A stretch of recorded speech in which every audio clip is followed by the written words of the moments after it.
Suppose யாராவது உங்களுக்கு சரிப்பட்டு வராது, உங்களுக்கு கஷ்டமாக இருக்குது, அந்த ரிலேஷன்ஷிப் ரொம்ப இதுவாக இருக்குன்னா விட்டுடுங்க. கஷ்டமாக இருக்கும், மேபி அந்த நிமிஷம் உங்களுக்கு கஷ்டமாக இருக்கும், 1 மாதமோ 2 மாதமோ கஷ்டமாக இருக்கும். அதுக்கப்புறம் சீரியஸாக சொல்கிறேன், நீங்கள் எடுத்த டிசிஷன் வந்து ரொம்ப நல்லதுன்னு உங்களுக்கே ஃபீல் ஆகும்.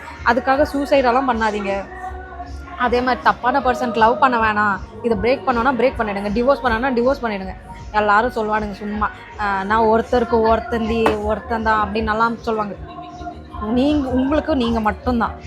அந்த டைலாகெல்லாம் விட்டுட்டு நீங்கள் ஃபஸ்ட்டு உங்களை ப்ரியாரிட்டியாக வச்சுட்டு எப்போ தப்புன்னு தோணாலும் விட்டுருங்க. சூசைடெல்லாம் பண்ணாதீங்க, யாருமே பண்ணாதீங்க.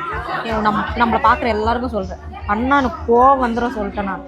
நானும் அந்த சுச்சுவேஷன்லலாம் இருந்திருக்கேன். ஆனால் சீரியஸாக சொல்கிறேன், லைஃப் மாறும்.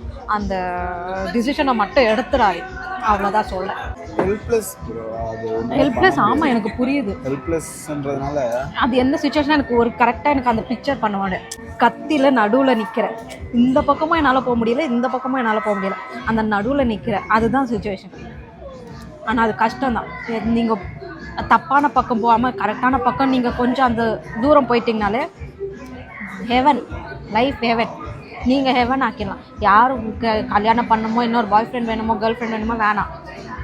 நீங்கள் உங்கள் லைஃப்பை ஃபஸ்ட்டு நீங்கள் ஹீல் ஆகுங்க, செட் ஆகுங்க, அதுக்கப்புறம் எல்லாம் தானாக அமையும்.